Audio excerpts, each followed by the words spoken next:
Asalaamu calaykum waraxmatullaahi wabarakaatu. Waan islaamay dhammaan asxaabta.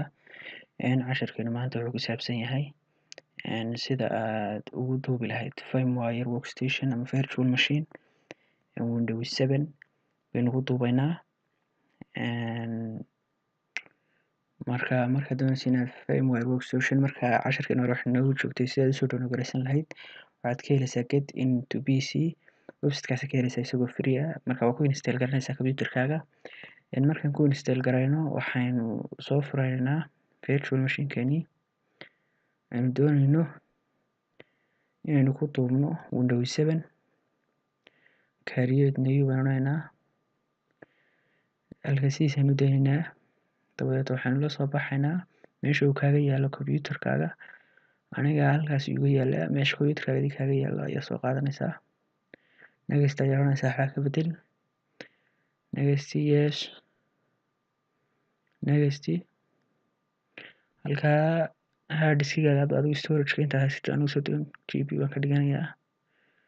next finish ayaan odhanayaa.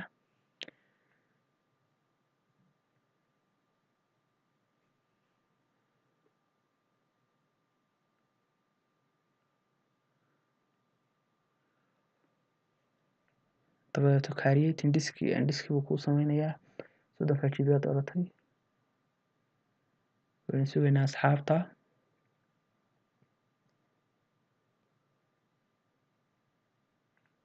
intuu nooga dhammaynayo waa daqiiqado.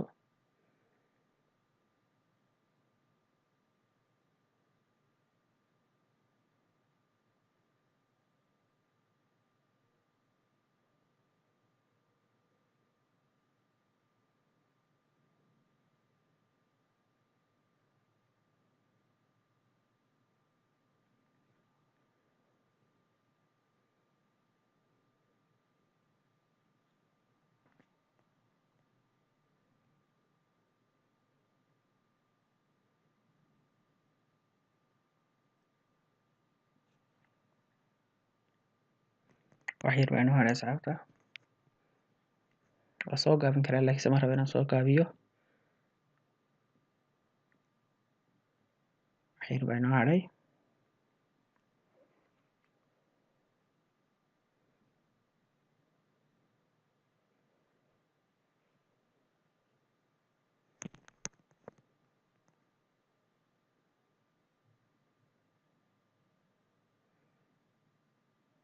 asxaabta waa inoo dhameeyey. wuu inoo soo saarayaa. waynu sugaynaa. start buu leeyahay.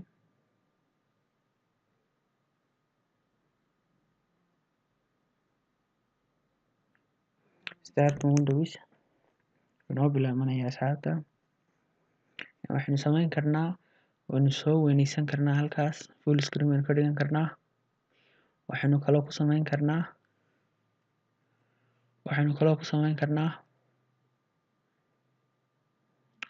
deerto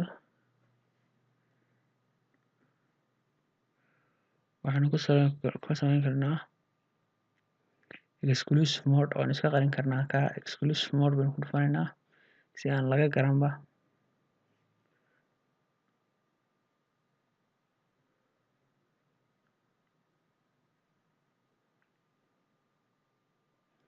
asxaabta wuu inoo soo saarayaa setup starting. keebaa rabtaa ama basic, home, professional. intaa ugu dhow iska rabtid oo ka dooranaysaa. hadda professional baynu rabnaa. filesku nagu copy garaynayaa.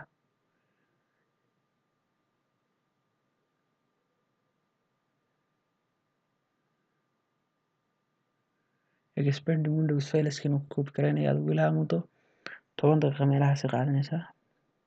iska sugaynaa laakiinse ilaa 5 daqiiqo meelahaas laga yaabo inay qaadato.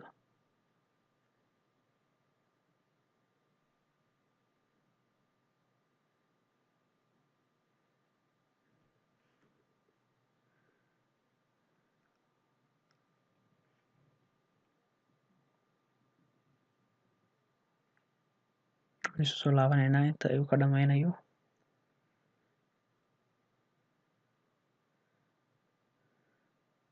run ahaantii waa wax fudud oo aad ku baran kartid inaad computerkaaga Windows ka bedelatid. waa aad bay easy u tahay virtual machine-ka saas kusii tijaabinaysaa kusii baranaysaa. Boot-kuna waa saas oo kale baa ugu boot garaynaysaa. Xoogaa bay ka yar adagtahay laakiin waa same.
Qaabka expanding Windows fileskaas wuu noo dhamaaday. Installation feature-ka noo bilaabmaya. Installation feature-ka isagu waa daqiiqad. Update-kana wuu soo shidayaa, soo restart gareynayaa. Iyaduna waa iska fududahay. Complete installation-kaas ayaa xoogaa iyaduna badan.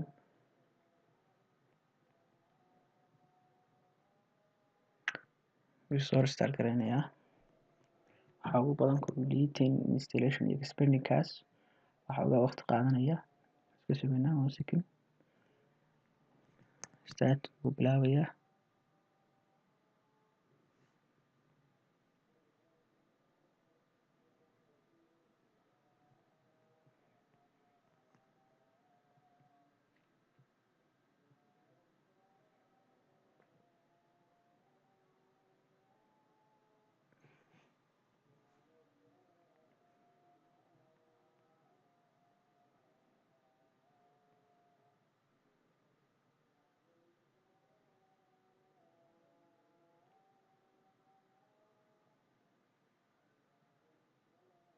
Set up update and register setting.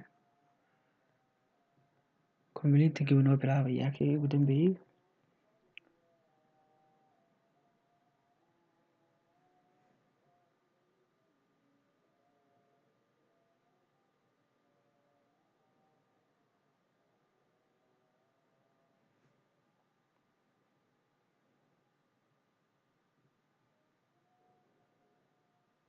Complete installation-kaas wuu noo bilaabayaa. Isla inta hore ah noo sugayna sidii kii hore oo kale expanding Windows fileska oo kale noo sugaynaa.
Setup will continue after starting buu leeyahay. Wuu sii soconayaa. Soo restart gareynayaa lagsiisi ma kugu soconayaa buu leeyahay. In yar buu starting ku sameynaya dabeed halkiisii kasii bilaabayaa si ay usii fududaato.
wuu inoo dhamaystirmay hadeerto wuxuu inoo saarayaa desktopkeenii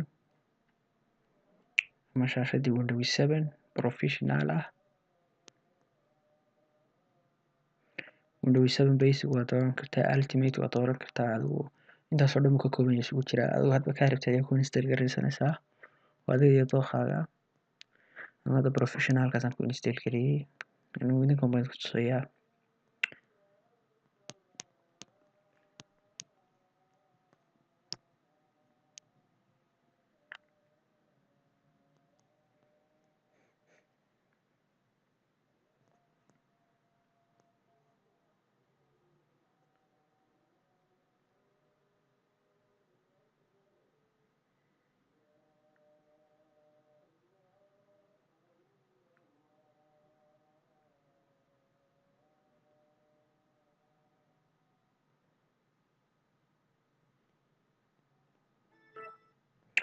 asxaabta waa aragtaa wuu inoo dhamaystirmay. Windowskeena wuu inoo saarayaa Windows 7 ah. Windows installer waa ka all programs oo dhan waa ku jiraan intii Windowska la socotay. haddaynu halkaa ku qorno waa win version, haddaynu ku qorno waa ka Windows 7 professionalkan markii soo dooranay. marka run ahaantii aad iyo aad buu u fudud yahay inaad Windows 7 ku shubatid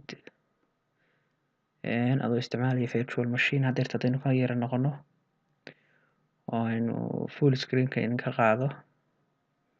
halkan Windows 10 baan ka isticmaalayaa si caadi ah. waa ka waxan waa virtual machine, haddaad doonaysid inaad qof kale wax ugu sharxid oo kale ayaa isticmaali kartaa. waa ka halkan waxaan ka laaban karaa Windows 7 aan hadda computerka ku shubtay. marka run ahaantii waa wax fudud. virtual machine halkan haddaynu ku dhufano viewgaas exclusive mode haddaad ku dhufatid caadi wax lagama garanayo in uu kugu jira la moodayaa. marka waa ka run ahaantii waa wax fudud sida loogu shubto Windows adoo isticmaalaya virtual machine. marka maanta casharkeenu intaas ku saabsanaa Windows 8 iyo 10 iyo kuwana waa nooga soo diyaarin doonaa insha Allah. casharadeenna dambe noqon doonaan. marka maanta intaas ku saabsan yahay casharkeenu. assalaamu calaykum waraxmatullaahi wabarakaatu. waad salaamantiin dhammaantiin mar labaad.